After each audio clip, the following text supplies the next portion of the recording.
स्वागत है यूपी तक पर। शाम 7 बजे एक बार फिर हम हाजिर हैं उत्तर प्रदेश की राजनीति पर चर्चा करने के लिए। जैसा हर गुरुवार को होता है, इस गुरुवार को भी हम बात करेंगे आपके सवालों की, यानी कि पूरे हफ्ते इस शो के दौरान जो सवाल आपने हमसे पूछे हैं उसमें से कुछ सवाल हम लेकर आए हैं और उसके जवाब तलाशने की कोशिश करेंगे। लेकिन पहले आपको बता दें कि इस पूरे हफ्ते हुआ क्या है। इस पूरे हफ्ते हुआ है घोसी उपचुनाव। दरअसल घोसी उपचुनाव की घोषणा के बाद प्रत्याशियों की घोषणा हुई है। बड़ी बात यह है कि समाजवादी पार्टी ने सुधाकर सिंह को टिकट दिया है, जो पीडीए की बात करती है, लेकिन उम्मीदवार ठाकुर उतारा है उन्होंने। इसके अलावा अगर हम बात करें तो बीजेपी ने दारा सिंह चौहान को मैदान में उतारा है। वो वही दारा सिंह चौहान है जिन्होंने ये सीट छोड़ी थी और उनकी सीट छोड़ने के बाद यहाँ पर उपचुनाव हो रहा है और ये कहा जा रहा है कि इसका उनको नुकसान भी हो सकता है। साथ ही साथ बीएसपी यानी कि मायावती की पार्टी ने इस उपचुनाव में भाग नहीं लिया है, उन्होंने कोई उम्मीदवार नहीं दिया है। तो ये तो हो गई घोसी उपचुनाव की बात। एक और बहुत बड़ी चर्चा रही, वो चर्चा ये रही कि मध्य प्रदेश के एक रैली में तक समूह से बात करते हुए आकाश आनंद, जो मायावती के भतीजे हैं और बीएसपी के नेशनल कोऑर्डिनेटर हैं, उन्होंने चंद्रशेखर आजाद पर तंज कसा। उन्होंने कहा कि कौन चंद्रशेखर आजाद, कौन भीम आर्मी, ये छोटे मोटे लोग, ये जो लाइन है, ये छोटे मोटे लोग, ये कहीं ना कहीं राजनीति में खूब उभर कर सामने आई। चर्चा सोशल मीडिया से लेकर राजनीतिक गलियारों में रही। खुद चंद्रशेखर आजाद ने इसका जवाब दिया। उन्होंने कहा कि जो अपने बुआ की पहचान पर राजनीति करते हैं, मैं उन पर क्या ही बातचीत करूं। तो कुल मिलाकर जो अभी तक आकाश आनंद को अपना भाई बता रहे थे, वो चंद्रशेखर आजाद उनसे एक तरीके से हट गए हैं और एक तरीके से ये खुली राइवलरी दलित वोटों को लेकर देखने को मिल रही है। इस पर बातचीत करेंगे और साथ ही साथ हर हफ्ते एक चर्चा जरूर हो जाती है, चाहे सोमवार हो, चाहे शुक्रवार हो, चाहे रविवार हो, किसी ना किसी दिन कि जयंत चौधरी इंडिया का साथ छोड़कर बीजेपी के साथ जा रहे हैं। इस हफ्ते भी इस बात की चर्चा खूब रही, तो इस पर भी आपने सवाल पूछे, उस पर जवाब लेंगे। जवाब कौन कौन देगा? हमारे साथ मौजूद हैं नीरज जी, तक के क्लस्टर हेड हैं और साथ ही साथ आप इन्हें लगातार इस शो में देखते रहते हैं। साथ ही हमारे साथ अमीश राय जी हैं, जो यूपीतक.in,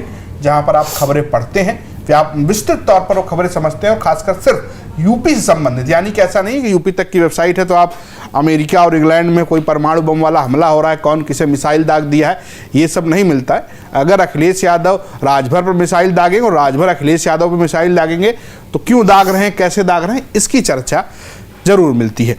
तो अब शुरुआत करते हैं आपके सवालों से। आप सभी का स्वागत है। घोसी उपचुनाव को लेकर बात करेंगे नीरज जी। बहुत सारे सवाल हैं इसको लेकर। प्रत्याशियों की घोषणा की गई है। प्रमोद कुमार ने लिखा है, चूंकि बसपा चुनाव नहीं लड़ रही है, तो सबसे हॉट टॉपिक यही है कि बसपा चुनाव नहीं लड़ रही है। प्रमोद कुमार VT2XN ये इनका यूजर नेम है। उन्होंने लिखा है कि आज अगर बसपा नहीं चुनाव लड़ी तो बसपा का वोटर निराश हो जाएगा, इसके लिए बहन जी को सोचना चाहिए। ये एक सवाल है कि वो नहीं लड़ती हैं, जो अब उन्होंने कर दिया है, तो एक निराशा व्यक्त कर रहे हैं। इसके अलावा पीडीए की भी बात है, उस पर हम आएंगे, लेकिन जो बसपा वाली बात है उस पर आप दोनों की राय चाहूँ। पहले मैं आपसे पूछूंगा कि आपको क्या लगता है कि मायावती ने ये फैसला क्यों लिया है? देखिए, मायावती ये फैसला लेना आश्चर्यजनक नहीं था। वो अगर अपने कैंडिडेट को लड़वाती तो वो ज्यादा आश्चर्यजनक होता। हाल फिलहाल में अगर हम आजमगढ़ चुनाव को छोड़ दें पिछले कुछ सालों में, तो मायावती का उपचुनावों में लड़ने की परंपरा मायावती की पार्टी की नहीं रही है। वो अपने उम्मीदवार को नहीं उतारती है। लेकिन आजमगढ़ में चूंकि उन्होंने, आजमगढ़ लोकसभा उपचुनाव में चूंकि उन्होंने अपने कैंडिडेट को उतारा था और उनके कैंडिडेट गुड्डू जमाली ने बहुत अच्छा चुनाव लड़ा था, और ये सारा हम अंक गणित देखें तो उसके बेस पर यह कहा जा सकता है कि वहां समाजवादी पार्टी के धर्मेंद्र यादव इसीलिए हारे क्योंकि गुड्डू जमाली मैदान में थे और बीजेपी के निरहुआ चुनाव जीत गए थे।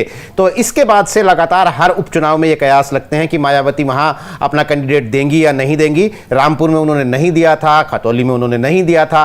तो ये मायावती ने यहां पर कैंडिडेट ना उतारकर एक तरीके से, ये उनकी पुरानी परिपाटी है। बड़ा सवाल यह हो जाता है कि मायावती के कैंडिडेट के ना मैदान में होने से फायदा किसे होगा, क्योंकि अब तो देखिए आजमगढ़ में मायावती ने चुनाव लड़ाया अपने कैंडिडेट को, वहां भी बीजेपी को फायदा हुआ। रामपुर में भी मायावती ने चुनाव नहीं लड़वाया तो वहां भी बीजेपी जीत गई। तो इसलिए ये बड़ी बहस छिड़ जाती है कि मायावती के ना लड़ने से यहां फायदा किसे होगा। हम ये बात मुझे लगता है तफसील से आगे करेंगे कि फायदा किसे होगा, हम बात करेंगे इस पर। अमीश जी, आपको क्या लगता है कि एक चुनाव में आप उतार देंगे, दूसरे चुनाव में नहीं उतारेंगे?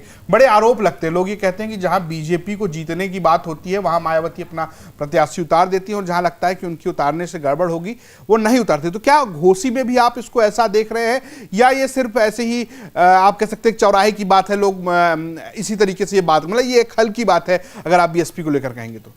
देख रहे, जब चौराहे की बात से सियासत आजकल तो हो रही है, वो हमेशा से होती रही है। चौराहे की बात से वोट तय होता है कि किसको पड़ेगा और किसको नहीं पड़ेगा। तो चौराहे की बात की सियासत में काफ़ी गंभीरता होती है, तो उसको अगर चर्चा ऐसी चल रही है तो ये, अगर बसपा के लिए ऐसी चर्चा चल रही है चौराहों पर, तो ये बसपा के लिए सोचने का विषय है। मैं आपके सवाल पर आता हूँ कि घोसी उपचुनाव में बसपा ने अपना प्रत्याशी नहीं दिया, जैसा नीरज जी बता रहे थे कि आजमगढ़ में उन्होंने दे दिया। जनरली जो ये परंपरा बसपा की रही है कि वो उपचुनाव नहीं लड़ते हैं। अब पता नहीं ये परंपरा कब से मायावती जी ने शुरू कर दी, क्योंकि राजनीतिक दल का रसूख उसकी हाँ, उसका काम ही चुनाव लड़ना है, उसको ये अपना मैसेजिंग यही देना है कि वो उसके अपने कार्यकर्ता हैं, उसका अपना कार्डर वोट है। तो ये रणनीति तो मुझे कभी समझ में नहीं आई कि वो उपचुनाव नहीं लड़ती हैं।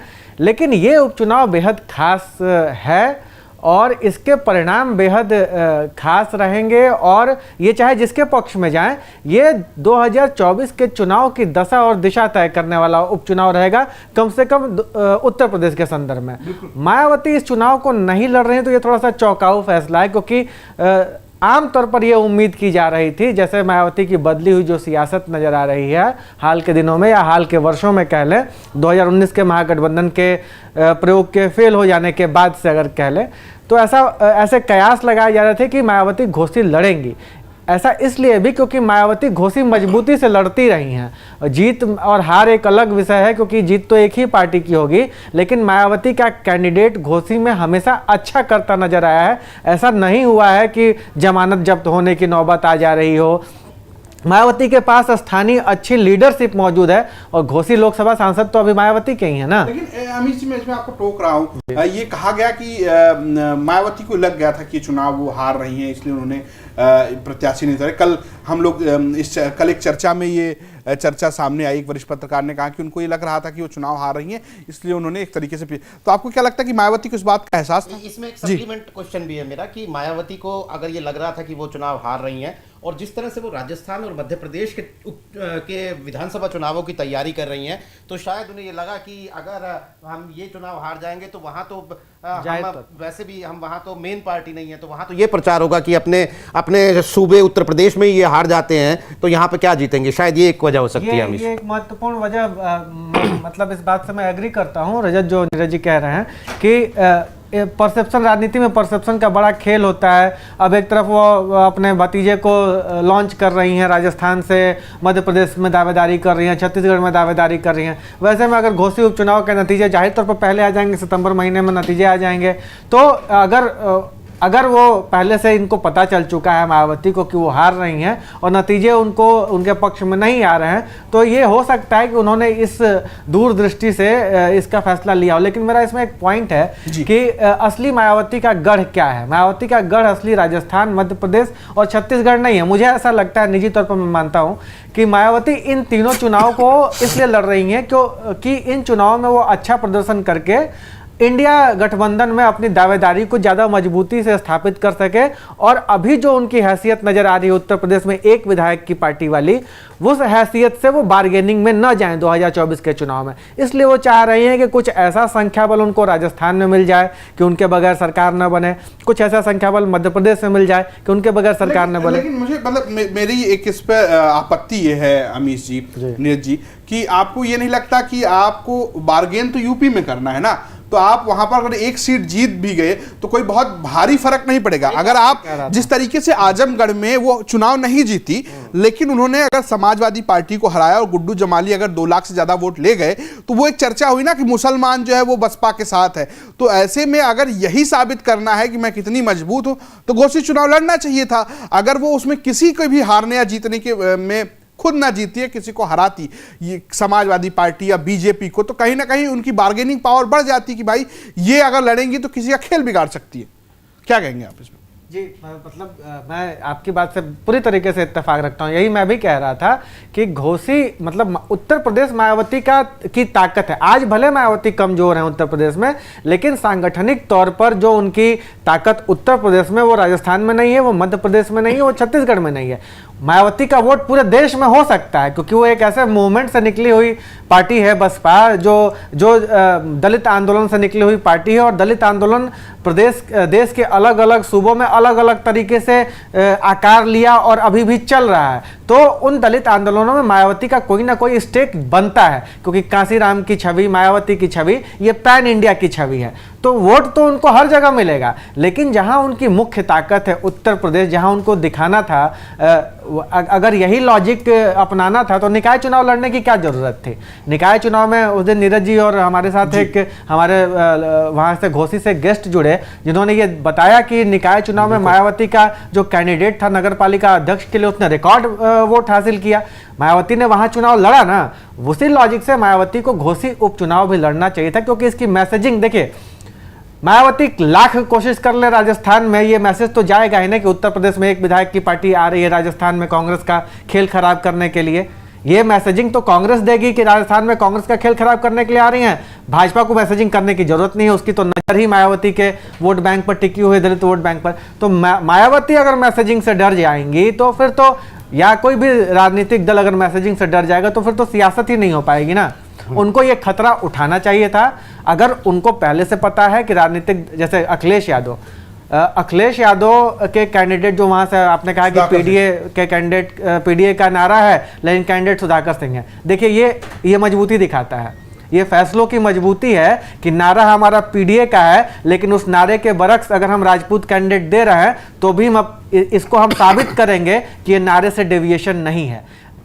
उस सीट पर जो भी चुनाव परिणाम आए, अखिलेश यादव अंतिम दिन तक उस चुनाव को मजबूती से लड़ते नजर आएंगे और ये दावा करते नजर आएंगे कि हम जीत रहे हैं। और मायावती कहां नजर आएंगी कि हम सरेंडर कर चुके हैं, हम राजस्थान की तैयारी कर रहे हैं। तो राजस्थान की तैयारी करने से यूपी के मतदाताओं को क्या वो इन्फ्लुएंस कर कुल मिलाकर जहां की पार्टी है वहां चुनाव लड़ने का वैसे मैं राजस्थान का अगर मैं गलत नहीं हूं तो मायावती के 6 कैंडिडेट जीते थे, वो सब अब कांग्रेस में आ चुके हैं, लेकिन उनके 9 कैंडिडेट नंबर 2 पे रहे थे।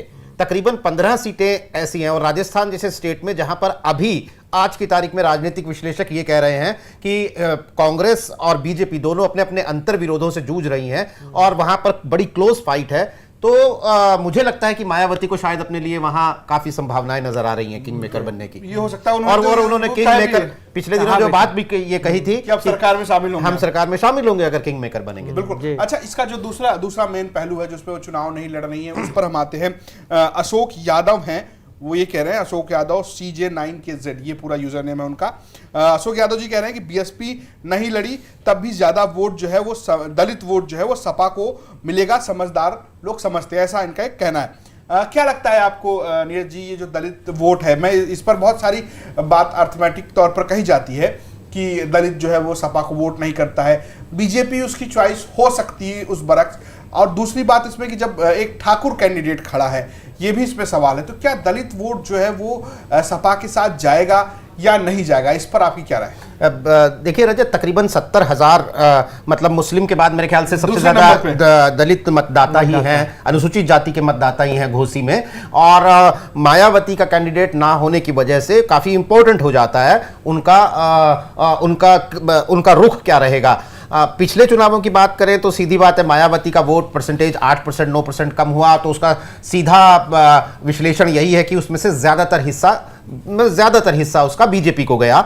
तो यानी मायावती का वोटर जो है वो मायावती से टूटता है या मायावती की गैर मौजूदगी में बीजेपी की तरफ जाना ही उसकी पहला विकल्प होता है। लेकिन ये एक जब हम अम्ब्रेला के नजरिए से बात करते हैं, जब हम जूम आउट करके पूरे उत्तर प्रदेश को देखते हैं तो ये है। लेकिन मेरे ख्याल से जो हमारे रिपोर्टर्स हैं, जो हमारे लखनऊ ब्यूरो है, उनका ये कहना है कि घोसी चुनाव में अनुसूचित जाति का वोट समाजवादी पार्टी के कैंडिडेट को मिल रहा है। तो अभी ये वोट काफी महत्वपूर्ण हो जाएगा। हमने ग्राउंड रिपोर्ट्स भी कराई है, उसमें भी ये नजर आ रहा है कि दलित वोट जो है, और ये बड़ा ट्विस्ट है अमीश जी, अगर ये दलित वोट जो है जो पीडीए का नारा देना उस पर भी मांगेंगे अखिलेश यादव के उस पे, लेकिन जो ये दलित वोट है अगर मायावती का साथ छोड़कर समाजवादी पार्टी के साथ शिफ्ट होता है तो कहीं ना कहीं ये दोनों लोगों के लिए झटका होगा, बीजेपी के लिए भी होगा और मायावती के लिए होगा। और इसका उदाहरण खतौली है। खतौली में दलित वोट जो है वो समाजवादी पार्टी गठबंधन के साथ जा चुका है और इसमें भी कोई दो राय नहीं कि हो सकता है कि आपको प्रचार करते हुए चंद्रशेखर आजाद नजर आ जाए। तो आपको क्या लग रहा है कि ये अगर दलित वोट शिफ्ट होता है उसका आप किस तरीके से देख रहे हो, चूंकि आपको ग्राउंड्स पर क्या नजर आ रहा है ये भी हम जानने की कोशिश करेंगे। रजत, जो हम लोग बात कर रहे हैं दलित वोटों की, नीरज जी ने बताया, आंकड़े हमारे दर्शकों को बताया कि कितना महत्वपूर्ण है घोसी उपचुनाव में दलित वोट। मुझे ऐसा, पहले मैं मायावती से अपनी बात को शुरू करता हूं कि मेरी ऐसी निजी राय है, पता नहीं ये सही और गलत दोनों हो सकती है। मुझे लगता है कि मायावती ने पीडीए को या इंडिया को सपोर्ट करने के लिए अपना कैंडिडेट वहाँ नहीं दिया है, क्योंकि जनरली मायावती वहाँ अपने कैंडिडेट को जो लड़ाती हैं घोसी में वो मुस्लिम कैंडिडेट होता है। मायावती का पिछले कुछ चुनाव पर अगर आप नज़र डालेंगे तो वहाँ से वो मुस्लिम कैंडिडेट देती हैं।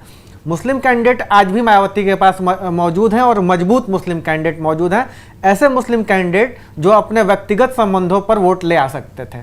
मायावती अगर उनको नहीं उतार रही है इस चुनाव में तो पहला संदेश ये है कि वो मुस्लिम वोट में बंटवारा नहीं होने देना चाह रही हैं वहाँ पर, जो जाहिर तौर पर मुझे ऐसा लगता है कि वो पीछे से एक तरीके से अखिलेश यादव के कैंडिडेट का सपोर्ट है। ये मेरी अपनी निजी राय है, इससे कोई भी इससे इतर राय रख सकता है। दूसरी बात, मायावती का कैंडिडेट न देना, और जैसा आप खतौली मॉडल का जिक्र कर रहे थे, अखिलेश यादव 2017 के अखिलेश यादव नहीं है, या अखिलेश यादव 2012 के अखिलेश यादव नहीं है। समाजवादी पार्टी 2017 की समाजवादी पार्टी नहीं है, समाजवादी पार्टी 2022 की समाजवादी पार्टी है, जिसके बारे में अब जब भी बात की जाएगी तो 37% वोट शेयर की बात की जाएगी, जो उन्होंने चंद्रशेखर आजाद, ओम प्रकाश राजभर और जयंत चौधरी, इन सब लोगों के मदद से उन्होंने इकट्ठा किया था। लेकिन उसमें भी 31% से अधिक अखिलेश यादव का अपना वोट बैंक था, समाजवादी पार्टी वोट बैंक, जो कि एक ठप्पा लगा रहता था अखिलेश यादव पर कि केवल यादव और मुस्लिमों की पार्टी है, तो यादव और मुस्लिमों की पार्टी होकर कोई 32-33% वोट नहीं पा सकते हैं। रजत, पहली बात, समाजवादी पार्टी को ऑलरेडी दलित वोट मिलना शुरू हो चुका है, इसको प्रूव किया खतौली उपचुनाव के रिजल्ट ने। चंद्रशेखर आजाद का अखिलेश यादव के साथ नजर आना ये उत्तर प्रदेश की राजनीति में मैं एक बड़ी परिघटना मानता हूं, क्योंकि ये टैग अक्सर लगाती थी बीजेपी या दूसरे विरोधी दल, या मैं एक बार की कहूं कि एक्सपर्ट्स भी ये बात लगातार कहते रहे हैं कि यादव और दलित एक साथ वोट नहीं करता है, यादव दलित एक साथ नहीं खड़ा नजर आता है। लेकिन मुझे लगता है कि चुनावी राजनीति जिस तेजी से बदल रही है, हमको इस तरह के सैद्धांतिक व्याख्याओं से इतर भी सोचने की जरूरत है। अगर ऐसा होता तो खतौली का वैसा रिजल्ट नहीं आता जिस जो रिजल्ट हमारे सामने आया। बाहरी कैंडिडेट मदन भैया, गुजर कैंडिडेट मदन भैया, राजपूत जाटों का इलाका, दलितों का इलाका, वहां अखिलेश यादव की पार्टी, इनको वोट मिलना, ये एक बड़ी चीजें हैं जो इशारा कर रही हैं कि घोसी उपचुनाव में भी ऐसा हो सकता है। अब जबकि मायावती ने वहां अपना कैंडिडेट नहीं दिया है, तो जो नीरज जी कह रहे थे कि अब वहां दलित वोट ओपन हो गया है। भाजपा में दलित वोट बड़ी संख्या में गया है, ये CSDS के आंकड़े बता रहे हैं, लेकिन भाजपा को उत्तर प्रदेश में और देश में शासन करते 10 साल होने को आए हैं। उत्तर प्रदेश में दूसरा टर्म सरकार है, योगी राज दूसरे टर्म में चल रहा है। एक एंटी इनकम्बेंसी है जिसका फायदा अखिलेश यादव की पार्टी को हो सकता है, और हमने ये लगातार पाया है पिछले चुनाव की स्टडी में कि anti incumbency low income group में ज्यादा होती है, उन वैसे ग्रुप में ज्यादा होती है जो वल्नरेबल होते हैं। जैसे ब्राह्मण राजपूत वोटों का पैटर्न आप बहुत आसानी से क्रैक कर सकते हैं। जब वो बसपा के साथ थे तो बसपा के साथ थे, जब वो सपा के साथ थे तो सपा के साथ थे, और पीछे जाइए, जब वो कांग्रेस के साथ थे तो कांग्रेस के साथ थे, आज भाजपा के साथ है तो भाजपा के साथ है। आप कह सकते हैं कि घोसी में लाख कोशिश कर रहे हैं अखिलेश यादव, राजपूत वोट अब सुधाकर सिंह के नाते रिश्तेदार कितना मुझे नहीं पता, उसके अलावा सब योगी जी महाराज के नाम पर चले जाएंगे। भूमिहार वोट वहां पर मैक्सिमम चला जाएगा बीजेपी के खाते में, ब्राह्मण वोट मैक्सिमम। ये आप एक भविष्यवाणी करने का खतरा उठा सकते हैं, लेकिन ये बात पीडीए पर लागू नहीं होती है। पीडीए वोट, और जैसा कि सीएसडीएस का एक आंकड़ा ये भी कहता है ना कि 20 से 25% फ्लोटिंग वोटर होता है, जो अंतिम समय तक माहौल भांप रहा होता है कि हाँ उसको किधर जाना है, वो इन्फॉर्म्ड वोटर होता है। तो ये कई सारी चीजें जो इशारा कर रही हैं कि दलित वोट में खेल छिपा है, और वो खेल इस बार अखिलेश यादव के पक्ष में भी जा सकता है। और मुझे लगता है अमीश की शायद इस पे कोई डीप स्टडी होने की जरूरत है पिछले कुछ 8-10 सालों के चुनाव में, क्योंकि ये दलित वोटर सीएसडीएस के आंकड़े भी हैं और दूसरी एजेंसियों के आंकड़े भी है, लेकिन वो गेस्ट हाउस कांड का हवाला देके ये कहा जाता रहा, या फिर समाजवादी पार्टी की तथाकथित गुंडागर्दी का हवाला देके ये कहा जाता रहा कि इसलिए दलित वोट साथ नहीं आता। लेकिन मुझे लगता है कि भले ही वो अभी नतीजों में ना दिखा हो, ना 2022 के ना 2019 के, लेकिन अनुसूचित जाति के कम से कम शिक्षित वर्ग में ये एक बड़ा विमर्श है कि बीजेपी के राज में हमारे संवैधानिक अधिकार खतरे में है। तो ये अभी ये चुनावी में नतीजों में नहीं दिखा है। बीजेपी वोट है जो ट्रांसफर कर सकती है अगर समाजवादी पार्टी से कर पाए। हाँ, तो ये गणित वो जो ब्लैक एंड व्हाइट वाला मुझे नहीं लगता कि वो गणित रह गया है कि नहीं भैया समाजवादी पार्टी यादवों की पार्टी है तो दलित इनको वोट नहीं देंगे, और ये बीजेपी चूंकि मुफ्त राशन बांट रही है तो वहां पे राशन मिल रहा है तो बीजेपी को वोट मिलेगा। अगर हम विमर्श की बात करते हैं कि वो गुंडागर्दी उनका एक माइनस पॉइंट है, तो फिर यहां पर भी हमें उस विमर्श को थोड़ा बहुत देखना पड़ेगा। और ये विमर्श यूनिवर्सिटी के ऑडिटोरियम से निकल के हमें थोड़ा बहुत कम से कम सड़क पर नजर आया है, या कम से कम यूनिवर्सिटी के ऑडिटोरियम से यूनिवर्सिटी के ग्राउंड तक तो आता दिखाई है। लगातार इसी बात में मैं एक बात जोड़ दूं कि नीरज जी, लगातार हम लोगों ने ये पाया है पिछले कुछ एक सालों में कि जो एक सोशल जस्टिस की जो बात की जाती है कि सामाजिक न्याय कोई मांग करने वाले युवाओं की एक फौज, जिनको आप इन्फॉर्म्ड दलित वोटर्स कह रहे हैं कि जो पढ़े लिखा तबका है, वो इस बात पर लगातार कह रहा है जैसे 10% जो सवर्ण, जिसको कहते हैं कि सवर्ण आरक्षण दे दिया मोदी सरकार ने, उसको लेकर लगातार आपत्ति जाहिर की जा रही है दलित तबके में, पिछड़े तबके में, कि उनके रिजर्वेशन के ऊपर ये अटैक किया गया, उनका रिजर्वेशन का हिस्सा निकालकर सवर्णों को दे दिया गया। तो ये इस तरह के आरोप है निजी। आप लगातार अखिलेश यादव के भाषणों में देखिए वो निजीकरण के आरोप लगा रहे हैं, कह रहे हैं कि ये आरक्षण खत्म करने के लिए निजीकरण किया जा रहा है, सारी सरकारी नौकरियां बंद की जा रही हैं, उसकी जगह एडहॉक पर भर्तियां हो रही हैं क्योंकि उस पर आरक्षण रोस्टर लागू नहीं हो रहा है। वो लगातार इस बात पर सवाल उठा रहे हैं कि ये बिल्कुल सोची समझी साजिश के तहत प्रदेश की बीजेपी सरकार और केंद्र की बीजेपी सरकार कर रही है। जातिगत जनगणना का एक बड़ा मुद्दा है। अभी आप तेजस्वी यादव का आपने बयान सुना होगा, वो कह रहे हैं कि जातिगत जनगणना का रिजल्ट ही नहीं आउट करेंगे बल्कि निजी क्षेत्रों को इस बात के लिए फोर्स करेंगे, कानून लाएंगे कि आप आरक्षण लागू करिए इस जातिगत जनगणना के आधार पर। अखिलेश यादव उन सारे मुद्दों को कैच करके उत्तर प्रदेश में ला रहे हैं और उसको एक ऐसी सियासत जिसका नाम उन्होंने पीडीए रखा है। पीडीए वही सियासत है कि जो सवर्ण मतदाता अगर अपना मन बना चुका है कि वो भाजपा के साथ में है तो हम पीडीए की सियासत। मैं आपको थोड़ा रोक रहा हूँ, एक कमेंट बहुत दिलचस्प था, ये है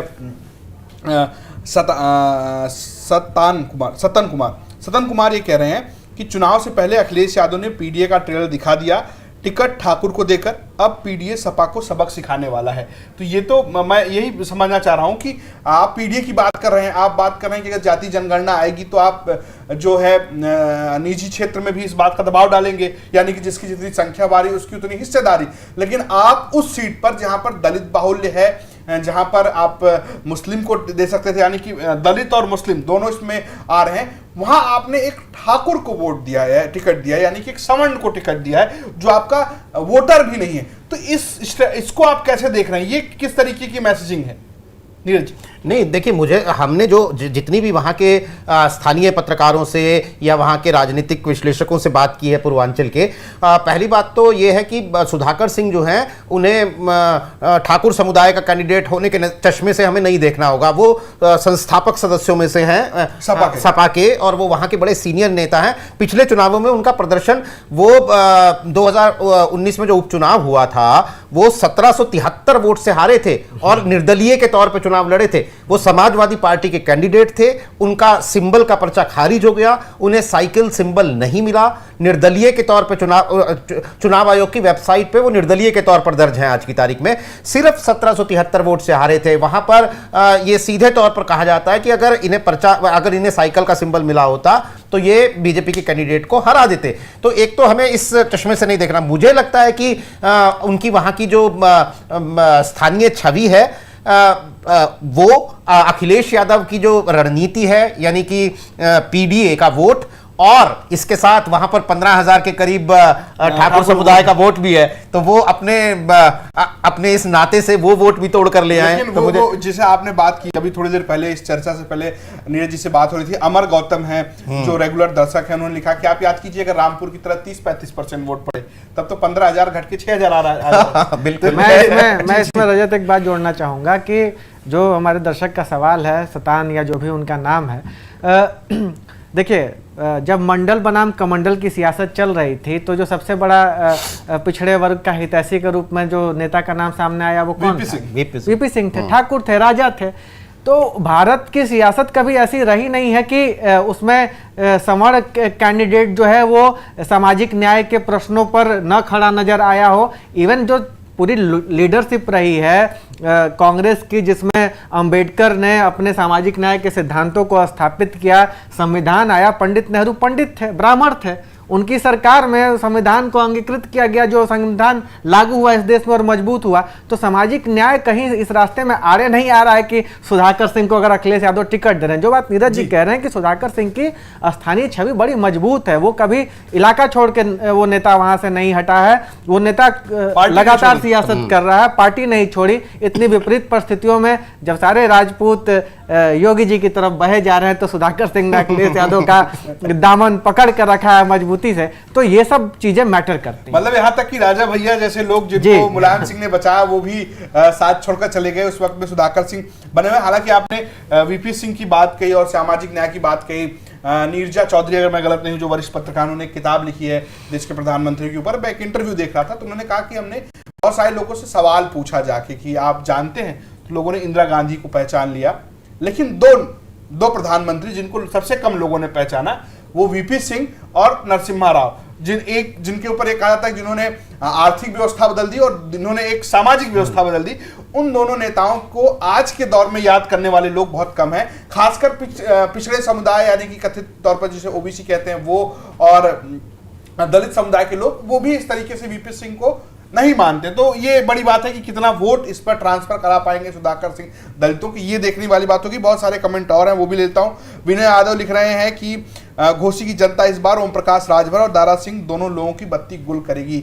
ओम प्रकाश राजभर भी एक महत्वपूर्ण विषय है, उन पर भी बात बनती है। अमीर जी, राजभर को लेकर जो मेरी अपनी अभी तक की जो बातचीत है उसमें लग रहा है कि राजभर थोड़े चिंतित हैं। उसकी दो वजह है वहां पर कि एक तो अभी तक उनको मंत्रिमंडल में शामिल नहीं किया गया है, बड़ी चर्चा है कि उपचुनाव के बाद तय होगा उनका, और अगर ये उपचुनाव बीजेपी हारती है तो एक बड़ा झटका ओम प्रकाश राजभर के लिए भी, क्योंकि ये इनका इलाका है, क्योंकि घोसी की लोकसभा सीट पर ही दावा ओम प्रकाश राजभर कर रहे हैं। दूसरी बात यह है कि वहां पर महेंद्र राजभर, जिनको बहुत पहले ही अखिलेश यादव, ये आरोप भी है और वो टिकट के दावेदार भी थे, राजभर की पार्टी से टूट कर आए, वो एक तरीके से वहां पर कर रहे हैं। और ये लग रहा है कि राजभर क्या दारा सिंह चौहान को वोट दिला पाएंगे, ये अपना वोट ट्रांसफर करा पाएंगे, इसमें आपको कितनी सच्चाई नजर आ रही है? देखिए ये चुनाव, ये आपका सवाल बहुत महत्वपूर्ण है और ये राजभर को भी पता है कि महत्वपूर्ण सवाल है। वो ग्राउंड में नजर आ रहे हैं, ग्राउंड में नजर नहीं आ रहा। उन्होंने कहा कि ये मत मानिए कि दारा सिंह चौहान चुनाव लड़ रहे हैं, ये मानिए कि मैं ही लड़ रहा हूँ, मेरी ही जीत और हार होनी है। ये बात उन्होंने दारा सिंह चौहान के नामांकन के मंच से कही है। जब नामांकन दारा सिंह चौहान ने पिछले दिनों दाखिल किया तो वहां पर भाजपा ने अपनी ताकत दिखाई, अपने तमाम टॉप लीडरशिप को उतारा और उसमें ओम प्रकाश राजभर भी रहे उनके सहयोगी के तौर पर, और उन्होंने भाषण दिया कि जैसा उनका स्टाइल है कि अखिलेश यादव को उनके गांव भेज दूंगा। कुछ महीने पहले वो योगी जी को मठ पर भेज रहे थे और इस बार अखिलेश यादव को सफाई भेज रहे हैं। तो वो खैर वो राजभर की स्टाइल ऑफ पॉलिटिक्स है, उस पर बहुत चर्चा हो चुकी है। लेकिन वहाँ पर अगर आप जातिगत समीकरण जो नीरज जी बता रहे थे उसी को अगर मैं आगे बढ़ाऊं तो राजभर वोट और चौहान वोट कमोबेश बराबर है। दोनों लोगों का क्लेम इस आधार पर, अगर जैसे भारत की, ये अजीब है लेकिन यही सत्य है कि जाति के आधार पर सियासत की व्याख्या करनी पड़ती है, लेकिन ये ऐसी ही है उत्तर प्रदेश की सियासत। घोसी में दोनों जातियों के, दोनों कम्युनिटीज़ का स्टेक इसी बात पर बनता है कि उनका वोट शेयर लगभग इतना है कि वो किसी को भी जिता सकता है, किसी को भी हरा सकता है। ओम प्रकाश राजभर ये क्लेम करते रहे और उनके क्लेम को कई बार सही भी पाया गया। जब वो एनडीए के साथ में, भाजपा के साथ में थे तो उनको फ़ायदा पहुंचा गए, जब वो अखिलेश यादव के साथ में थे तो अखिलेश यादव को पूर्वांचल में फ़ायदा नजर आया। अब अखिलेश यादव के पास फिर चुनौती है कि वो भाजपा को ओम प्रकाश राजभर के बाद फिर चुनौती है कि वो भाजपा को फायदा पहुंचाएं। उनको अपना राजभर वोट कराना पड़ेगा ट्रांसफर, क्योंकि ऐसी भी चर्चाएं हो रही थी कि वो अपने बेटे अरविंद राजभर के लिए वहां से टिकट मांग रहे थे, जो कि वही जो हो सकता है कि बीजेपी लीडरशिप को लगा होगा कि इनके अंदर अब उतना वक्त बाकी है कि नहीं, क्या इनका वोटर आज भी उनके साथ है कि नहीं, यही सब टेस्ट करने के लिए हो सकता है उनके बेटे को टिकट न मिला हो। और अब राजभर को ये बात पता है कि अगर सितंबर अच्छा नहीं गुजरा, अगर सितंबर में परिणाम सही नहीं आए, तो योगी आदित्यनाथ से हार्ड बार्गेन कर पाना ओम प्रकाश राजभर के लिए कितना सहज होगा और कितना असहज, ये जनता भली भांति समझती है। वो दिल्ली में तो सहज हैं, लेकिन प्रदेश में योगी जी के सामने वो कितना सहज उतने नजर नहीं आते हैं, और उनके मतलब वो उनके बयान भी बताते हैं। तो ऐसी स्थिति में अगर घोषित उपचुनाव परिणाम में ओम प्रकाश राजभर अपने वोट का ट्रांसफर नहीं करा पाए, अगर घोषित उपचुनाव का परिणाम भाजपा के पक्ष में नहीं आया, तो ये ओम प्रकाश राजभर, दारा सिंह चौहान से के साथ साथ ओम प्रकाश राजभर की भी हार मानी जाएगी। नीरज जी, और इसमें मैं एक छोटा सा, मुझे वो वाकया याद आ गया ना विधानसभा का, जब ओम प्रकाश राजभर पे शिवपाल यादव ने टिप्पणी की थी, तो जिस तरह से योगी जी आमतौर पर हंसते हुए दिखते नहीं है, लेकिन वो जिस तरीके से हंसे थे तो उसमें लग रहा था कि विधानसभा में कि लग रहा था कि ओम प्रकाश राजभर पे तंज जो है वो उसे एंजॉय ही कर रहे हैं। हाँ, उन्होंने मतलब ये बहुत गजब की बात है कि शिवपाल यादव ने कहा कि योगी जी जल्दी मंत्री बनवाइए वरना ये इधर भी आ सकते हैं। और ओम प्रकाश राजभर लगातार ये कह रहे हैं, यूपी तक से बातचीत में भी कहते हैं कि पीछे है, जब दिल में आएगा तब मैं विभाग का नाम लिख दूंगा, लेकिन विभाग का नाम जो है वो लिखा नहीं जा रहा है। और कई लोग हैं जो कर रहे हैं कि चौहान जी जीतेंगे। ये हैं राघवेंद्र राजभर, राजभर की बात करें, राघवेंद्र राजभर जो है वो लिख रहे हैं कि चौहान जी जीतेंगे, फिर से जनता समझदार है, किसी माफिया को नहीं चुनेगी, ये इनका कहना है। वहीं ऋषभ जो है, आनंद यादव जो है वो ये कह रहे हैं कि सुधाकर सिंह इंडिया अलायंस के बेस्ट कैंडिडेट हैं।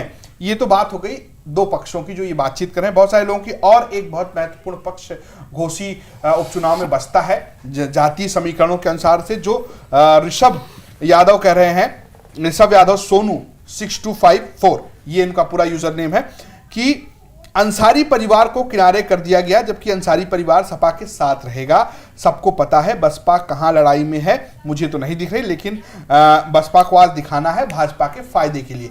ये एक तरीके का सवाल है। नीरज जी, आपको इसमें क्या लगता है कि अंसारी परिवार का समाजवादी पार्टी के साथ होना, यहाँ पर जो मुस्लिम वोट है वो कहीं ना कहीं सपा के साथ फिर से एकजुट हो? जो सवाल आजमगढ़ उपचुनाव के बाद खड़े होते वो क्या 2024 से पहले घोषित उपचुनाव में खत्म हो जाएंगी कि मुसलमान किसके साथ? नहीं, देखिए रजत, इस चुनाव में तो मायावती के ना होने की वजह से जी मुझे लगता है कि ये कोई ज़्यादा इसमें कोई शक शुबा रहता नहीं है कि मुस्लिम जो कि सबसे ज़्यादा हैं घोसी में, जब आप वोटरों की लिस्ट देखते हैं तो मुस्लिम समुदाय के वोटर सबसे ज़्यादा हैं। और मायावती का कैंडिडेट ना होने की वजह से मुझे लगता है कि अखिलेश यादव को अपनी सबसे बड़ी ताकत तो वही नजर आ रही होगी, तो उनके सामने तो वो द्वंद्व नहीं है। और अंसारी परिवार का अगर वहां पर प्रभाव है और वो वैसे भी समाजवादी पार्टी के साथ है, तो मुझे लगता है कि मुस्लिम वोट तो अमीश उसमें कोई शक नहीं है कि वो क्या बिल्कुल साथ में, या कोई नाराजगी है समाजवादी पार्टी के साथ? क्योंकि सबको तो नहीं कबूल रहे ना, मतलब जो अब्बास अंसारी हैं अमीश जी, उनको लेकर बड़ी चर्चा है कि सपा के साथ है कि नहीं है। राजभर भी नहीं कबूल रहे हैं और वो भी नहीं कबूल रहे हैं, मुख्तार से दूरी और सुबतुल्लाह से मोहब्बत, ऐसी स्थिति चल रही है। रजत, शादी में नाराज होने का हक सिर्फ फूफा जी को होता है। समझ रहे हैं? नाराजगी होने के लिए भी आपके स्थिति मजबूत होनी चाहिए। मुझे नहीं लगता है कि अंसारी परिवार के पास नाराज होने का विकल्प है। अभी जिस तरह के सियासी संकट, जिस तरह के प्रशासनिक एक्शंस, पुलिसिया कार्रवाई, सजाओं का दौर लगातार उस परिवार को झेलने पड़ रहे हैं, तो वो अभी अपने चूंकि अंसारी परिवार की सियासत आज़ादी के आंदोलन से जुड़ी हुई है, तो वो सबसे बुरे दौर से गुजर रहा है। वो परिवार अपने कर्म भी होते हैं जो सामने आते हैं, जो कहा जाता है भारतीय समाज में, ये तमाम तरह की चर्चाएं उस परिवार को लेकर होती हैं। तो ऐसी स्थिति में वो नाराज होने की अभी हैसियत नहीं रखते हैं। उनके पास एकमात्र रास्ता ये है कि वहाँ या चाहे जहाँ बीजेपी जो कमजोर हो वैसी सियासत को वो साथ दें। ये अलग बात है कि अब अंदर खाने से उनके साथ ये डील कर ले भाजपा या भाजपा की सरकार कि भाई आपके ऊपर थोड़ा सा नरम हाथ रखा जाएगा, तब मैं कुछ नहीं कह सकता हूं। लेकिन अगर इस तरह की डील होती तो नजर आ नहीं रही है। मैं तो यही कह रहा हूं कि दिल्ली अगर नरम हाथ रख भी दे तो क्या यूपी नरम हाथ रखेगा? क्योंकि सदन का वही मैं कह रहा हूं। आपको याद होगा किस तरीके से मुख्यमंत्री जो तब सांसद थे और रोते हुए नजर आए थे और आरोप उसी अंसारी परिवार के ऊपर। देखिए रजत, बात नरम हाथ रखने की नहीं है, कई बार गेंद आपके पाले से बाहर भी रहती है और कई बार समय ऐसा होता है कि आपके अनुकूल फैसले आ रहे होते हैं। कोर्ट के वर्षों से मुख्तार अंसारी के खिलाफ मुकदमे चल रहे हैं, वर्षों से अफजाल अंसारी के पास मुकदमे चल रहे हैं। भारतीय न्यायिक प्रक्रिया का पूरा सम्मान करते हुए हम ये बात अक्सर कहते रहे हैं कि यहाँ बहुत देर से न्याय मिलता है। ये बात केवल मुख्तार अंसारी के मामले में लागू नहीं होती है, यहाँ हर एक आम और खास फैसलों पर यह बात लागू होती है। जुडिशरी का इतना लेवल है, तो ये एक समय भी है कि मुख्तार अंसारी के फैसलों की मियाद पूरी, केसों की मियाद पूरी हो रही है, सजा मिल रही है, तमाम जगह उनको चुनाव लड़ने से अयोग्य घोषित हो रहे हैं, अफजाल अंसारी की सांसद सदस्यता जा रही है। ऐसी स्थिति में उस परिवार के पास जो भी सियासी रसूख बचा है अब, उस मुझे लगता है कि वो सियासी रसूख वो अखिलेश यादव के पीछे ही लगाने का काम करेगा, क्योंकि अखिलेश यादव अब स्टेज शेयर करने से नहीं डर रहे हैं अंसारी परिवार के साथ। आपको याद होगा दो भाइयों का हम लोग अक्सर जिक्र सुनते हैं अंसारी परिवार में, मुख्तार और अफजाल। एक तीसरे भाई भी हैं जो हाजी हैं, सिबगतुल्लाह अंसारी। वो थोड़ी सी सॉफ्ट सियासत के लिए जाने जाते हैं। उनके बेटे मोहम्मदाबाद से विधायक हैं, बल्कि टिकट की जब चर्चा हो रही थी तो उनका नाम भी चर्चा में था। लखनऊ में जब 2022 का चुनाव सजा था तो अपने बेटे के साथ, मनु अंसारी के साथ सिबगतुल्लाह अखिलेश यादव के अगल बगल खड़े लगातार तस्वीरें आई थी। तो मैं यही कह रहा हूं कि उनको लेकर अखिलेश यादव जिस तरीके से फोटो, अखिलेश यादव वही अखिलेश यादव हैं जो 2016 में जब शिवपाल यादव अंसारी परिवार को मिलाने का प्रस्ताव लेकर गए थे तो उन्होंने शिवपाल को ही अलग रास्ते से हटा दिया था कि ये गुंडों का साथ नहीं चाहिए हमें। बिल्कुल। अखिलेश यादव आज उस सियासत पर है कि उनको सबका साथ चाहिए। तो अंसारी परिवार मुझे लगता है कि उसके पास कोई विकल्प नहीं बचा है सपा को समर्थन करने के अलावा। और जाहिर तौर पर घोसी में, मऊ में लगातार मुख्तार अंसारी वहाँ से विधायक मऊ से चुने जाते रहे हैं, अब्बास वहाँ से विधायक रहे, तो उनके पास एक वोट है और मुसलमान वोटों पर उनका प्रभाव है। मुझे लगता है ये अखिलेश के काम में आएगा। बिल्कुल। एक बहुत दिलचस्प कमेंट है, चौराहों वाली बात हम कर रहे थे, चौराहों जैसा ही कमेंट है ये कि ओम प्रकाश को औकात दिखाने के लिए योगी जी भी सपा को जिताएंगे। इस पर कोई कमेंट टिप्पणी मैं नहीं ले रहा, बस मैं पढ़ रहा हूँ। अजीत प्रधान का ये कमेंट है जिन्होंने अभी किया है। इसके अलावा एक कमेंट और है, यह है राही आनंद कुमार का। वो लिख रहे हैं कि किसी को जमीनी हकीकत पता नहीं है, सच्चाई तो यह है कि अगर दारा सिंह सपा से न लड़े होते तो जीतते नहीं। यानी कि 2022 चुनाव की बात करें। दूसरी बात यह कि सपा का वोट वो फिक्स है, यादव वोट प्लस मुस्लिम जो 80% सपा के साथ है। इसके अतिरिक्त जाटा वोट का भी 25 से 30% वोट सपा के साथ गया था और जाएगा, यही सच्चाई है। ये इनका एनालिसिस है, राही आनंद कुमार इन्होंने कमेंट किया था पिछले दिनों। अब हम इस टॉपिक को थोड़ा सा घोसी से दूसरे मुद्दे पर ले चल सकते हैं जो इस हफ्ते बहुत चर्चा में रहा। वो आकाश आनंद वर्सेस चंद्रशेखर आजाद की लड़ाई। मतलब कि आप ये समझ सकते हैं कि अगर आप ट्विटर खोलेंगे और अगर आप यूपी की पॉलिटिक्स पे हैं, अगर आपका एल्गो वैसा है तो आपको दूसरा तीसरा कमेंट जो है वो इस पर मिलेगा। सारे लोग इस पर बात कर रहे हैं कि अगला नेता कौन होगा। और हमने कल ही बहुत विस्तार पूर्वक अमीर जी बातचीत की थी इस पर कि कौन होगा और बहुत सारे लोगों ने कमेंट किया। मैं कमेंट लेता हूं, बहुत सारे कमेंट है इसलिए मैं पहले कमेंट ले लेता हूं, उसके बाद बारी बारी से इसके सवाल जवाब लूंगा। जिसमें यूजर है, यूजर PF7FQ9YZNF, ये नाम है इनका, कि बहुजन वर्ग के लोग यानी ओबीसी वर्ग के लोग आज जो भी है चंद्रशेखर को सपोर्ट करते हैं। मायावती जी के भतीजे की यह भूल है, यह खामियाजा बीएसपी को भुगतना पड़ेगा। इसके अलावा संतोष कुमार लिख रहे हैं, आकाश भाई के पास वो पावर नहीं है, दुनिया देख रही है आज। मतलब वो ये कहने की कोशिश कर रहे हैं कि वो उस तरीके के पावरफुल नहीं है। वहीं जाटव जी आर्मी लवर 4554 कह रहे हैं काशीराम के भाई बहन नहीं थे, वो बीएसपी में नहीं थे, वो बीएसपी में नहीं तो वो बीएसपी में शामिल कर दे। बीएसपी मायावती को सौंप दी गई, मायावती ने बीएसपी को अपने परिवार को सौंप दिया।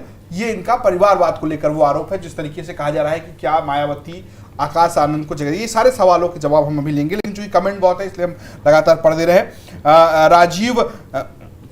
राजीव लिख रहे हैं, राजीव रंजन, कि दलितों का अगला लीडर कौन होगा। ये गलत सेंटेंस है, जो ये डिबेट की चर्चा में ये सब था, इसलिए उन्होंने लिखा है दलित समुदाय से आने वाले भारत का नेतृत्व करने वाला लीडर कौन होगा, यही सही सेंटेंस है और वो शख्स है श्री चंद्रशेखर आजाद जी।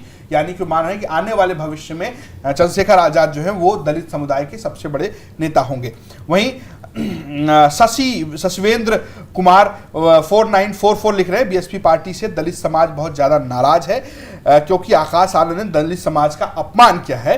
आकाश आनंद जी, आप बहन जी की वजह से बड़े नेता बने हैं। जो दलित समाज आपको छोटा दिखने लगा, आपकी आंखों का टेस्ट करा लो।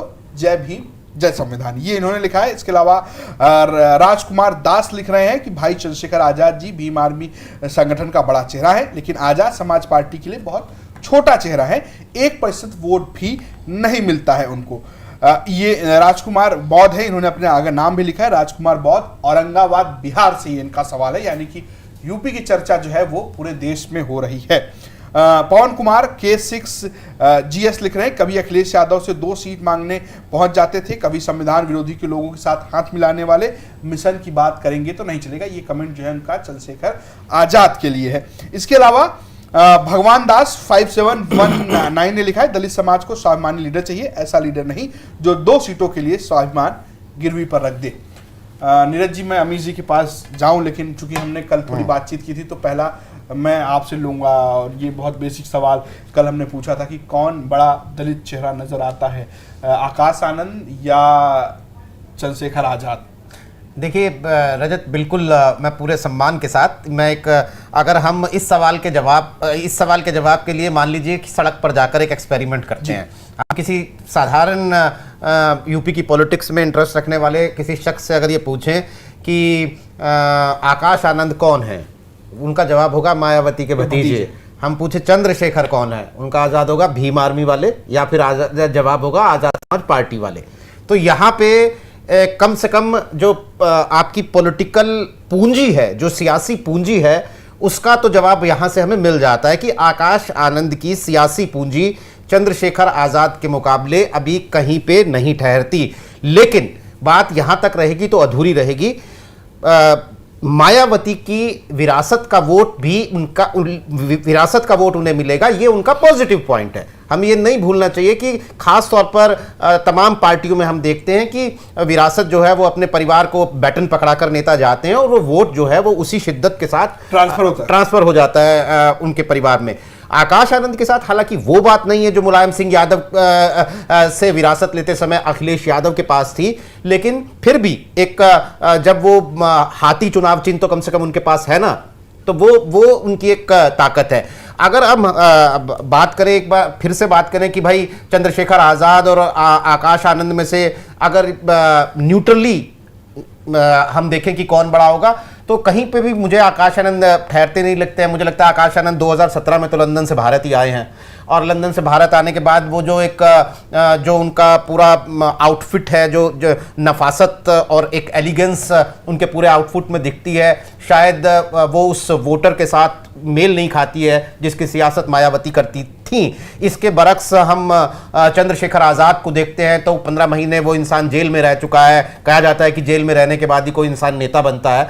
वो आदमी जेल काट चुका है। वो आदमी आपको दिल्ली से लेके, राजस्थान से लेके, मध्य प्रदेश से लेके, पश्चिमी उत्तर प्रदेश से लेके, लखनऊ से लेके तमाम जगहों पर आंदोलन करता हुआ दिख चुका है। वो 2000 अगर मैं गलत नहीं हूँ तो 2014 में भीम आर्मी बनी थी, और 2016 में एक बड़े एक बोर्ड के चक्कर में ये चर्चा में आए थे। उसके बाद सहारनपुर में दंगे भी हुए थे, फिर वो जेल चले गए थे।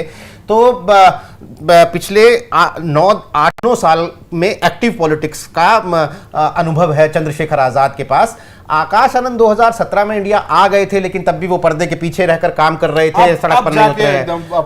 अब जाकर वो सामने आए हैं। लेकिन ये एक दिलचस्प बात है, ये चंद्रशेखर आज़ाद और आकाश आनंद की तुलना नहीं है, लेकिन एक दिलचस्प बात है रजत कि मायावती, जो हम बात कर रहे थे मायावती के स्टाइल ऑफ पॉलिटिक्स की, मायावती की पार्टी ने कभी पदयात्राएं नहीं की हैं, मायावती की पार्टी ने कभी प्रोटेस्ट नहीं किए हैं, बल्कि वो 2022 के चुनावों के बाद एक खबर आई थी, उन्होंने अपने नेताओं को बुलाकर कहा था कि हम चुनाव बहुत बुरी तरह से हार भले ही गए हैं, आपको अनुसूचित जाति के समुदाय के पक्ष में खड़े रहना है, लेकिन कोई धरने वरने नहीं देने हैं भैया।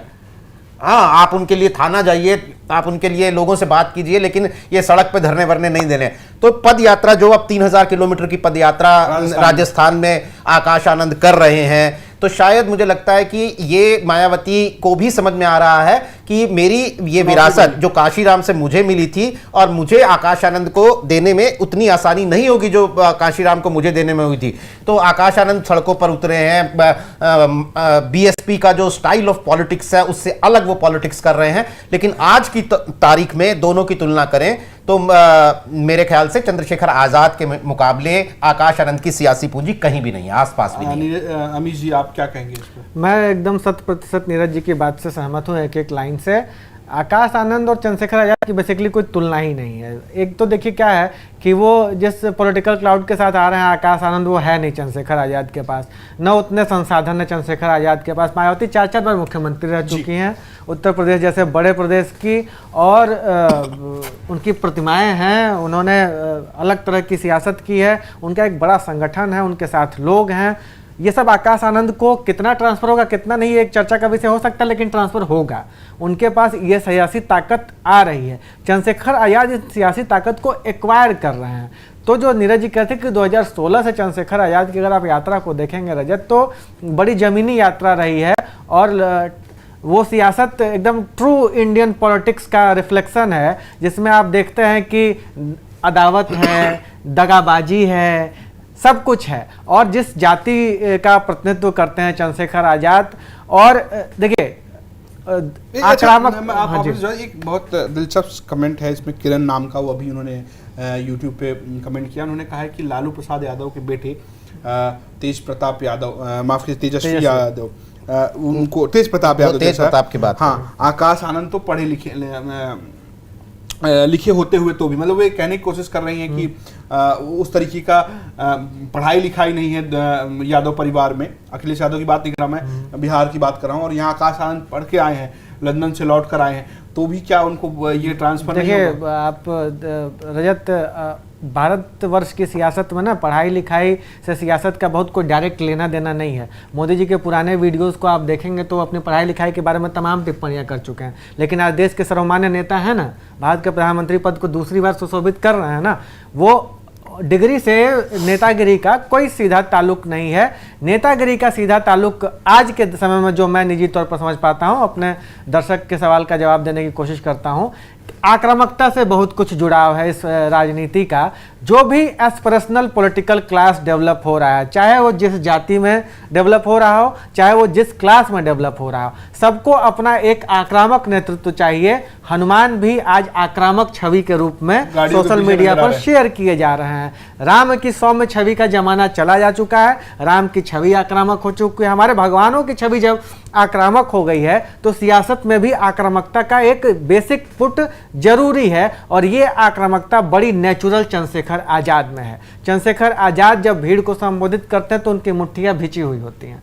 ये युवाओं को अच्छा लगता है, युवाओं को ही नहीं बुजुर्गों को भी अच्छा लगता है कि अगर उनके घर, आप तो पूर्वांचल से आते हैं रजत, घर के जो बुजुर्ग होते हैं उनके अगर नवहा लड़कों की मुट्ठियां भिंची हुई तो उनको पसंद आता है। ये मिजाज है पूर्वांचल और उत्तर प्रदेश की सियासत का, राजनीति का। चंद्रशेखर आजाद की मुट्ठियां भिंची हुई हैं। चंद्रशेखर आजाद लॉ की डिग्री धारक हैं, उनकी सैद्धांतिक समझ स्पष्ट है, उनके पॉलिटिकल जो आप कह सकते हैं कि जिनको वो रोल मॉडल मानते हैं वो स्पष्ट है, कोई डेविएशन नहीं है। वो एक झटके में इस बात को कह सकते हैं कि कांग्रेस में सरकार में वो इंडिया का हिस्सा हो चाहे ना हो, दिगर बात होगी।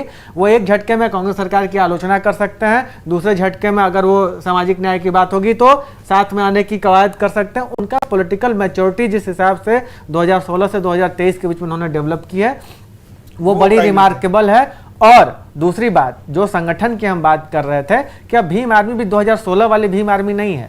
भीम आर्मी 2023 में जब आप बात करेंगे तो गाजीपुर में अगर कोई घटना, दुर्घटना दलितों के साथ हो रहा है तो भीम आर्मी अपने संगठन के साथ वहां मौजूद है, बलिया में मौजूद है। आप सुदूर पूरब से शुरू कीजिए उत्तर प्रदेश के, राजस्थान आप देखिए, और पश्चिम तक, राजस्थान में जितने राजस्थान अगले 2-3 दिन यात्रा का ऐलान किया है, फिर जाने वाले हैं। 25 तारीख को पोस्टर लगा हुआ है, चंद्रशेखर आजाद का उन्होंने कहा जयपुर चलिए का नारा दिया है। और मैं ये भी कह रहा हूं कि राजस्थान में हाल फिलहाल में दलितों के अत्याचार के बहुत सारे मुद्दे हैं कांग्रेस सरकार में। जिस कांग्रेस सरकार के साथ एनडीए में वो साथ नजर आते हैं, जिस प्रियंका गांधी को चंद्रशेखर आजाद बड़े सम्मान से कहते हैं कि मेरी बड़ी बहन है, उसी कांग्रेस सरकार के खिलाफ वो राजस्थान में बिल्कुल मुखर तौर पर, एकदम आक्रामक तौर पर उन्होंने प्रदर्शन किया। और वो आक्रामकता कहीं ना कहीं बीएसपी जो पदयात्रा की बात नीरज जी कह रहे हैं वो इसलिए नजर आ रही क्योंकि एक लीडर है जो जमीन पर और एक लीडर जो है वो एक चीज जो नीरज जी बोल रहे थे कि बीएसपी के स्टाइल ऑफ पॉलिटिक्स जो मूवमेंट वाली, जो मतलब धरना प्रदर्शन वाली नहीं रही है। आकाश आनंद का आप अगर लेटेस्ट बयान सुनेंगे जो उन्होंने चंद्रशेखर आजाद पर दिया, उन्होंने कहा कि भीम आर्मी की जो सियासत है वो सियासत हमको रास नहीं आती है, क्योंकि वो ऐसी सियासत करते हैं कि लड़के बच्चों पर केस हो जाता है हमारे समाज के, और फिर वो सरकारी नौकरियों में। ये एक बड़ी व्यवहारिक बात आकाश आनंद ने कही है। लेकिन मैं इस बात का एक एंटीथेसिस देता हूं आकाश आनंद को, बसपा के समर्थकों को। ये बात मायावती नहीं कहती थी, ये बात मायावती नहीं कहती थी। वो मायावती उस दबे कुचले समाज को, जिसको कहा जाता है कि हजारों साल से जो प्रताड़ित समाज था, उसको एक तराजू पर बिठाने के लिए वो उनके समय में आक्रामक नारे लगे करते थे। उन नारों को मैं यहाँ बोलना नहीं चाहूँगा, वो नारे सबको पता है। SC/ST केसेस किस तरीके से होते थे और उसका क्या एक खौफ था लोगों के अंदर कि दलित एट्रोसिटी करेंगे तो मामला उल्टा हो जाएगा। आज अगर आकाश आनंद ये बात कहते हैं कि समाज के युवाओं पर केसेस लद जाते हैं, तो केस और मुकदमों से तो डरना, जैसे नीरज जी ने बताया कि केस मुकदमों से डरने वाला फिर नेता कहाँ बन पाएगा। बिल्कुल। देखिए, आप भौकाल की बात कर रहे थे, मैं बिना नाम लिए मतलब एक किंवदंती है, मतलब पूर्वांचल की राजनीति में बताया जाता है कि बड़े दिग्गज साधु नेता हैं, उस दौर में भी थे। तो वो साधु थे और वो चलते तो काफिलों के साथ और बहुत भीड़ भाड़ होती थी। तो एक पत्रकार ने पूछा, ये कहने वाली बात है, मैं इसकी कोई पुष्टि नहीं कर रहा, कि आप तो साधु हैं और आप इतनी गाड़ियों के साथ कैसे चल रहे हैं, आपके साथ एक सेना है। तो उन्होंने कहा कि भैया ये पूर्वांचल है, यहाँ भौकाल चलता है। तो भौकाल का मतलब है आक्रामकता से, लोग पसंद करते हैं। ये बात मैं एक और जिक्र दे रहा हूँ कि चंद्रशेखर की किताब मैंने पढ़ी, उन्होंने भी एक जिक्र किया कि मैं एक चुनाव में गया, नहीं माफ कीजिएगा, रामविलास पासवान ने कहा कि मैं एक चुनाव में गया और एक नेताजी प्रचार करने के लिए आए, वो जीप से आए। तो जनता ने कहा कि यार ये नेता तो जीप से आया हुआ है, ये क्या वोट मांगेगा। तो उनको ये समझ में आया कि ये जो प्रदर्शन है, जो आक्रामकता है, वो हर चीज से आ सकती है। आप कुछ कहते हैं? अब मैं ये कह रहा था कि लेकिन फिर भी मैं अपनी उस बात को अंडरलाइन करना चाहूंगा कि आकाश आनंद की निजी तौर पर जो सियासी पूंजी है उसकी बात हमने की है लेकिन उनके पास एक बीएसपी की विरासत का वोट आएगा। मैं 2017 का चुनाव कवर करने उत्तर प्रदेश के बहुत इंटीरियर इलाकों में गया, ऐसे इलाके जहां पर लोग प्रचार के लिए भी नहीं जाते हैं, ना वहां प्रचार पहुंचता है ना वहां सरकार पहुंचती है। तो मेरा ये एकदम अनुभव था कि मैं जब जिससे भी पूछता था कि आपको मालूम है, प्रचार तो हो नहीं रहा है आपके यहाँ, क्या आपको मालूम है कि कौन कौन लड़ रहा है, तो रैंडमली ये जवाब मिलता था, हाँ हमें मालूम है, कमल लड़ रहा है, साइकिल लड़ रही है, हाथी लड़ रहा है और पंजा लड़ रहा है। तो ये कैंडिडेट का नाम कोई नहीं बोलता था। तो ये एक सिंबल की ताकत है और हमने समय समय पर देखा भी होगा आपने, जब इलेक्शन कमीशन किसी के सिंबल पर रोक लगाता है। मैं बहुत अच्छे सारे लोगों को जानता हूं, चूंकि मैं गांव जाता रहता हूं, सदियों से हाथी पर वोट देते आ रहे हैं, कमल पर वोट देते आ रहे हैं। कई गांव है जहां पर फ्लोटिंग वोट में 600 में से 500 वोट बीजेपी को चला गया, लेकिन एक वोट कांग्रेस को पड़ रहा है। और जनता जानती कि कांग्रेस को वोट कौन देकर आया, क्योंकि वो आदमी सदियों से उस पंजे पर वोट देता आ रहा है। वो कह रहा है कि इंदिरा गांधी के जमाने से देते आ रहे हैं साहब। तो ये चीजें हैं।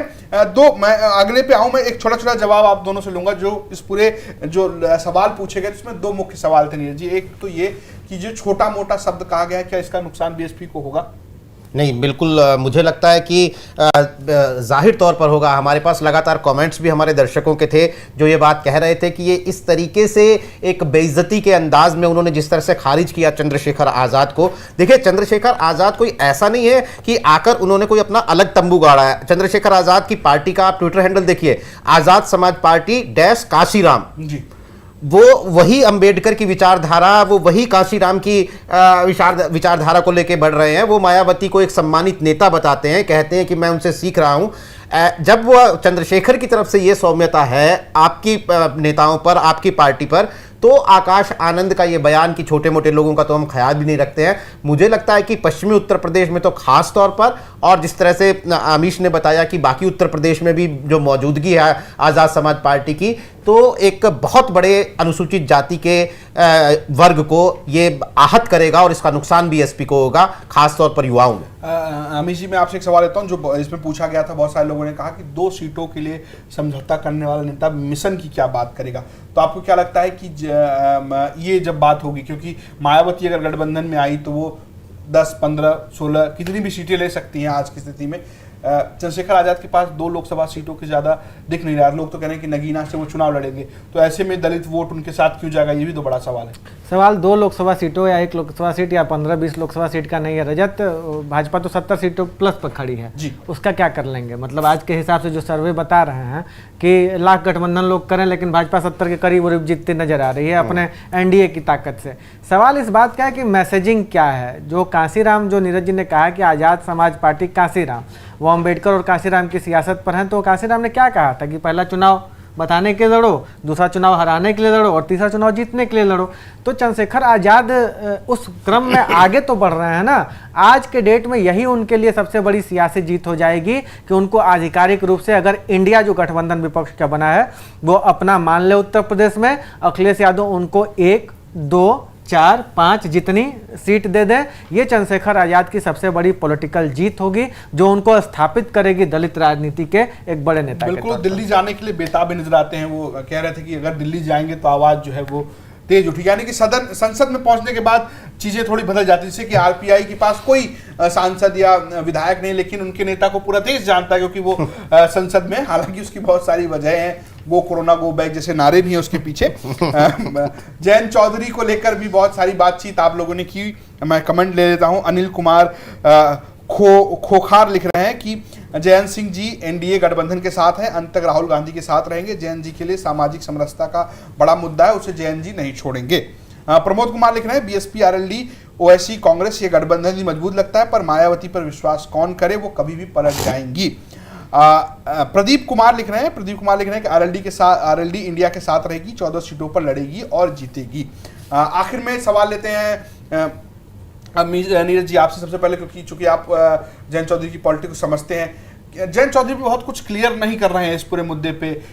सीट की बात हम बाद में करेंगे। रोज ये चर्चा उठती है कि वो जा रहे हैं, इधर जा रहे हैं, उधर जा रहे हैं। योगी से मुलाकात भी उनके विधायकों ने की, और ये कहा जा रहा है कि जो बहुत चर्चित मंत्रिमंडल विस्तार है चुनाव से पहले, जिसमें बहुत सारे नेताओं का नाम है कि वो मंत्री बन जाएंगे, वो सिर्फ जयंत चौधरी के लिए रोका गया है। क्या आपको लग रहा है कि ऐसा इतनी अफवाह क्यों है इसको लेकर? नहीं, देखिए, मुझे लगता है कि जयंत चौधरी थोड़ा खेल तो ज़रूर रहे हैं खबरों के साथ, और वो शायद इसके पीछे अपनी एक बार्गेनिंग पावर को बढ़ाना चाहते हैं कि जब सीट शेयरिंग का कोई फॉर्मूला निकलेगा तो पश्चिमी उत्तर प्रदेश में वो ज़्यादा से ज़्यादा सीटें ले सके। 12 सीटों की बात कही जा रही है, वो 7-8 भी ले सकें। बीजेपी में तो मुझे नहीं लगता ना कि इतनी सीटें उन्हें मिलेंगी लड़ने के लिए, और राज्यसभा में तो वो हैं ही समाजवादी पार्टी के टिकट समर्थन से। तो और जो जयंत चौधरी की पार्टी की जो टॉप लेयर है नीचे सड़क पर, हो सकता है कि उनके बहुत सारे कार्यकर्ता ये कहते हो दबे छुपे कि हमें बीजेपी में चले जाना चाहिए, सत्ता में नहीं रहेंगे तो पार्टी कैसे चलेगी। लेकिन जो टॉप लेयर है वो यही मानती है मेरी जानकारी में कि बीजेपी में अगर जयंत चौधरी गए तो वो खत्म हो जाएंगे। हो सकता है कि फौरी तौर पर उन्हें एक फायदा हो जाए, फौरी तौर पर 2024 में वो अपने 1-2-4 सांसद भी जिता लें, लेकिन वो अपनी जाट पॉलिटिक्स से आगे बढ़ाते हुए जिस तरीके से मुस्लिम, गुज्जर, दलित यहां तक ले जा रहे हैं, वो मुझे लगता है कि जयंत चौधरी अगर अगले 10 साल की तैयारी कर रहे हैं, कम से कम 2027 के विधानसभा चुनाव की तैयारी कर रहे हैं, तो बीजेपी के साथ जाकर वो अपनी उस सारी तैयारी को धराशायी कर देंगे। तो जयंत चौधरी इंडिया में, हालांकि मैंने खेलना शब्द इसलिए इस्तेमाल किया क्योंकि जयंत चौधरी और जयंत चौधरी की पार्टी के नेता, उनके प्रदेश अध्यक्ष रामाशीष राय ने ऑन रिकॉर्ड यूपी तक के माइक पे कहा है कि हम एनडीए में नहीं जा रहे हैं और हम INDIA इंडिया के साथ हैं। जयंत चौधरी अभी हाल फिलहाल में इस्लामिक कल्चर सेंटर में उन्होंने कुछ मुस्लिम समुदाय के लोगों से के साथ वो बैठे थे, वहां पर उन्होंने क्लियर कट कहा कि नहीं, मैं नहीं जा रहा हूं एनडीए में, मैं नहीं जा रहा हूं बीजेपी के साथ। लेकिन फिर भी इसका दूसरा पक्ष ये है कि वो खुलकर ये भी प्रेस कॉन्फ्रेंस नहीं कर दे रहे हैं कि भाई मैं अखिलेश यादव के साथ हूं, तो वो थोड़ा खेल रहे हैं। लेकिन मुझे जो लगता है वो 8 विधायकों को जिताकर, ये 2022 में ये कहा गया कि आईसीयू में पड़ी हुई अपनी पार्टी को जयंत चौधरी जनरल वार्ड में ले आए हैं, अब उन्हें जनरल वार्ड से आगे सड़क पे लाना है। तो वो जनरल वार्ड से सड़क पे लाने की जो प्रक्रिया है, मुझे लगता है बीजेपी में आकर वो उस प्रक्रिया को खराब करेंगे। और ये बात मैं कोई अपना सिर्फ एनालिसिस नहीं बता रहा हूं, ये उनकी पार्टी और उनकी पार्टी को समझने वाले नेताओं से बातचीत के आधार पर बता रहा हूं और जयंत चौधरी के निजी रुख को देखते हुए बता रहा हूं। बिल्कुल अमीर जी, मैं आपसे इस पर कमेंट लूंगा कि क्या लगता है। हालांकि एक जानकारी मैं आपको दे दूं, आज एक नेता आनंद, मैं बताता हूं, योगेंद्र यादव के साथ हमारे सहयोगी चैनल न्यूज़ तक ने बातचीत की और योगेंद्र यादव ने उसमें एक बात कही कि कांग्रेस की तरफ से, चूंकि आजकल वो कांग्रेस और राहुल गांधी के करीबी हैं, तो उन्होंने जयंत चौधरी से बातचीत की है। ये एक्सक्लूसिव खबर है जो थोड़े दिनों में आपको न्यूज़ तक पर वो बातचीत सुनाई देगी। हो सकता है कुछ हिस्सा आपको यूपी तक पर भी देखने को मिले। आपको क्या लगता है अमीश जी, जयंत की पॉलिटिक्स को देखते हुए? देखिए रजत, नीरज जी ने कहूँ पे सारी बातें कह दी हैं। इस बात में मैं सिर्फ कुछ एक पॉइंट ऐड करना चाहूँगा जो मेरी समझ बताती है। जयंत चौधरी के पास एक लीगेसी प्रेशर है, जितने सहजता से हम कह देते हैं ना कि वो भाजपा के साथ चले जाएंगे, एक मंत्री पद ले लेंगे, 2 विधायक उन यहाँ पर मंत्री बना लेंगे, उतनी सहजता जयंत चौधरी के लिए चीज़ें इतनी सहज नहीं हैं। वो जिस खानदान का प्रतिनिधित्व करते हैं उसका अपना दबाव है। एक बड़ी मशहूर नज्म है ना कि जो खानदानी रईस हैं वो अपना मिजाज नरम रखते हैं, तो वो खानदानी एक सियासत है जिसका उनके ऊपर दबाव है कि उस सियासत को उनको आगे लेकर जाना है। और वो सियासत, जैसा नीरज जी कहते हैं, बिल्कुल सही बात है कि भाजपा के साथ मिलकर वो सियासत आगे जाती नजर नहीं आती है, क्योंकि ऑलरेडी भाजपा के पास जाट लीडरशिप मजबूत है और वेस्टर्न यूपी में उसके पास मजबूत नेता हैं, उसका अपना काडर बन चुका है भाजपा का वेस्टर्न यूपी में। जयंत चौधरी को स्पेस यानी विपक्ष की सियासत करनी है, जो पॉलिटिकल स्पेस उत्तर प्रदेश में बचा हुआ है। सिर्फ उत्तर प्रदेश में नहीं, हरियाणा में बचा हुआ है, राजस्थान में बचा हुआ है। जयंत चौधरी अब उस तरफ की सियासत कर रहे हैं। आप लगातार देखिए कि उनके फैसले जो हैं कि अपने विधायकों को ये कहना है कि अनुसूचित जाति जनजाति के लिए अपने विधायक निधि को खर्च करो। चंद्रशेखर आज़ाद का हाथ मजबूती से तब पकड़े रखना जब अखिलेश यादव ने 2022 के चुनाव से एन वक्त पहले उस हाथ को झटक दिया था। ये सारी चीज़ें किस बात को इशारा कर रही हैं? जयंत चौधरी आज मन बदले ना, भाजपा की जो टॉप लीडरशिप है वो कौन है? उसमें नरेंद्र मोदी हैं, अमित शाह हैं। अमित शाह ने 2022 के चुनाव से पहले इससे ज़्यादा तो साफ तरीके से बुलावा नहीं दिया जा सकता था जितना बुलावा अमित शाह ने साफ तरीके से दिया। और सियासतदान तो समझदार होते हैं। हो सकता है जयंत चौधरी को तब पता लग चुका हो कि उत्तर प्रदेश में उनकी सरकार नहीं बनने जा रही है, तो उनके लिए तो बेस्ट बेट यही होता ना कि 2022 के चुनाव से पहले वो चले जाते वहाँ, लेकिन उन्होंने वो बेट खेला क्योंकि जयंत चौधरी का पूरा पॉलिटिकल लिगेसी दांव पर है। उस पॉलिटिकल लिगेसी को उनको आगे ले जाना है, चौधरी चरण सिंह की सियासत को आगे बढ़ाना है। और ये बहुत बड़ा दबाव होता है अपने खानदान की सियासत को आगे बढ़ाने का, अपने परिवार की सियासत को आगे बढ़ाने का। विरोधी पक्ष तो ये कह के निकल जाता है कि परिवारवादी पॉलिटिक्स है, लेकिन घर का नाम रोशन करने वाला जो दबाव होता है ना, वो घर का लड़का समझता है। और जयंत चौधरी इस दबाव को समझते हैं और इस वजह से वो बड़ी मजबूती से विपक्ष के साथ बने हुए हैं और मुझे लगता है कि भविष्य में भी वो बने रहेंगे। बिल्कुल। एक सवाल हमने पूछा था आप लोगों से, बहुत सारे जवाब तो हमने आपके सवालों को दिए कि कौन सी पार्टी जीतेगी घोषी उपचुनाव। सपा और बीजेपी 2 ऑप्शन दिए थे और जो लोग उन्होंने वोट किया, करीबन 1394 लोगों ने अभी तक वोट किया है। और नहीं 1800 लोग हो सकता है, मैं 1800 प्लस वोट हैं अभी। और जो बिल्कुल, हाँ, चूंकि माफ कीजिएगा, मेरे सिस्टम में थोड़ी तकनीकी खामियां थी। 1812 वोट पड़े हुए हैं और उसमें भी 90% लोग समाजवादी पार्टी को बता रहे हैं, 10% लोग बीजेपी को बता रहे हैं। ये जो लोगों ने वोट किया है वो हम आपको बता रहे हैं। हो सकता है सर्वे या अनुमान इनसे अलग हो, लेकिन जो आज की चर्चा थी उसको मैं आपको बता दूं कि हमने बात की सबसे पहले घोषी उपचुनाव की। उसमें कहीं ना कहीं अभी जो है वो बीजेपी के लिए काफ़ी मुश्किलें हैं और अगर बीजेपी ये चुनाव जीत नहीं पाती है, समाजवादी पार्टी ये सीट बचा ले जाती है, 2024 से पहले एक बड़ा सवाल ना सिर्फ बीजेपी के लिए बल्कि वहाँ की पॉलिटिक्स करने वाले दारा सिंह चौहान और ओम प्रकाश राजभर के लिए भी खड़ी होने जा रही है। हमने बात की आकाश आनंद और चंद्रशेखर आज़ाद की, तो इसमें एक बात बहुत स्पष्ट रूप से आती है कि आकाश आनंद के सामने दबाव है कि मायावती की लेगेसी को अपने पास ट्रांसफर करें और चंद्रशेखर आज़ाद उसे कहीं ना कहीं बड़ी मजबूती के साथ चुनौती दे रहे हैं अपनी पार्टी बनाकर। और आखिरी में हमने बात की जयंत चौधरी को लेकर जयंत चौधरी किसके साथ रहेंगे, इसमें अभी उनका साथ इंडिया के साथ ज्यादा नजर आता है। हालांकि वो सीट शेयरिंग को लेकर या कह सकते हैं दबाव बनाने को लेकर इन खबरों के साथ थोड़े से संतुष्ट नजर आते हैं कि जयंत चौधरी अभी ना इधर हैं ना उधर हैं, अभी सारे दरवाजे खुले हुए हैं। आपके लिए भी हमारे दरवाजे खुले हुए हैं, लगातार सवाल पूछिए, क्योंकि हर गुरुवार जिस तरीके से हम 3 आदमी आके आपसे बातचीत करते हैं, ऐसे ही हम 3 फिर से आएंगे, आपसे बातचीत करेंगे, आपके सवाल लेंगे, उसके जवाब देंगे। कल शाम 7 बजे फिर मुद्दे की बात में आपसे मुलाकात होगी। दीजिए इजाजत, नमस्कार।